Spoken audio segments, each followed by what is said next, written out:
Hello and welcome. You're watching Unplugged TV India. This is Alice Francis. Let's catch some major updates from around the world.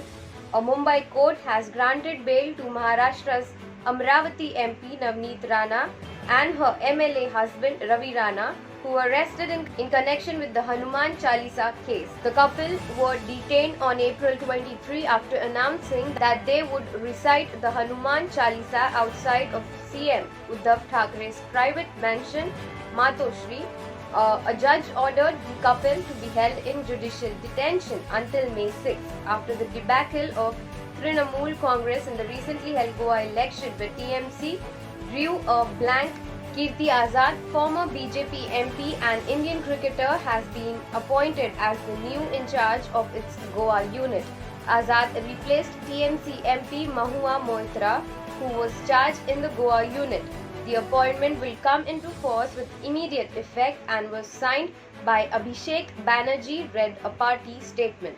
In a horrific incident, a 13-year-old girl, first raped by 4 persons in Uttar Pradesh, Lalitpur, was allegedly raped again by the station house officers when she went to the police station to file complaint against the 4 accused for kidnapping and gag raping her. As per the FIR, the 4 men took the girl to Bhopal and raped her for 4 days. The incident came to light after the victim revealed the horrific incident to an NGO. The police have lodged a case against 6 people, including the SHO and her aunt. The aunt and 4 men have been arrested while the SHO is on the run.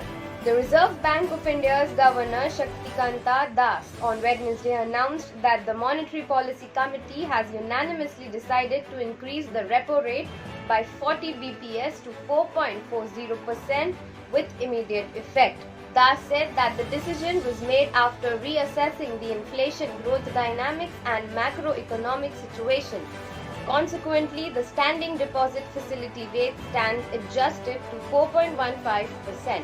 Prime Minister Narendra Modi was accorded a warm welcome by the Queen of the Kingdom of Denmark Margrethe II at Amalienborg Palace in Copenhagen on the second day of his Europe visit.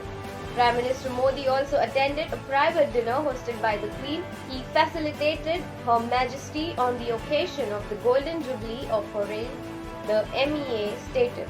As per reports, India is trying to convince Russia for deeper discounts on its oil to less than $70 per barrel in order to compensate for the risk of dealing with the OPE producer global benchmark Brent in currently trading near $105 per barrel.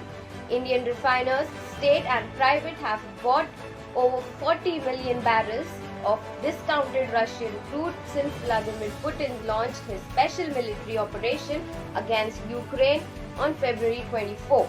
Last month too, Russia offered India discounts on a fixed one-time purchase of 15 million barrels. The purchases have also invited pointed remarks from the West, including the United States and the European Union, but those were countered by the government pointing out the EU too had bought more from Russia and that India welcomed competitive offers to meet domestic demands. A convoy of buses left Mariupol on Wednesday in a new attempt by Ukraine, the UN and the International Committee of the Red Cross to evacuate civilians from the southern Ukrainian city, the regional governor said. The convoy was heading for the Ukrainian-controlled city of Zaporizhia, Donetsk, Governor Pavlo Krylenko said. Dozens of evacuees who took refuge for weeks in the bunkers of the Azovstal steelworks reached the safety of Zaporizhia on Tuesday, but aid workers said many still remain trapped in the port city. North Korea fired unidentified projectile toward the sea of its east coast on Wednesday, South Korea's military said. Japan's Coast Guard said it could be a ballistic missile. The launch, which marks North Korea's 14th weapon test this year, comes days after North Korea leader Kim Jong-un vowed to bolster his nuclear arsenal at the fastest possible pace. At least 3,000 people fled Iraq's Sinjar and its surrounding areas after clashes broke out between the Iraqi army and local fighters linked to a Kurdish separatist group. They headed farther north towards the semi-autonomous Kurdish region to seek asylum. An Iraqi soldier was killed and 2 others were injured in the clashes, an army officer and an MP said. Low-income Sri Lankan families severely affected by the country's current economic crisis will receive a cash allowance from the government. Cash allowances ranging from LKR 3,000 to LKR 7,500 will be provided to such families. The move is expected to benefit about 33 families from May to July, according to Trade Minister Shihan Shimshinghe. Meanwhile, addressing the Sri Lankan Parliament Wednesday, Finance Minister Ali Sabri said that the government is set to replace the existing budget, calling it unrealistic. Sabri said he wanted to increase the revenue as a share of gross domestic product from the present 8.7% to 14% with the next 2 years.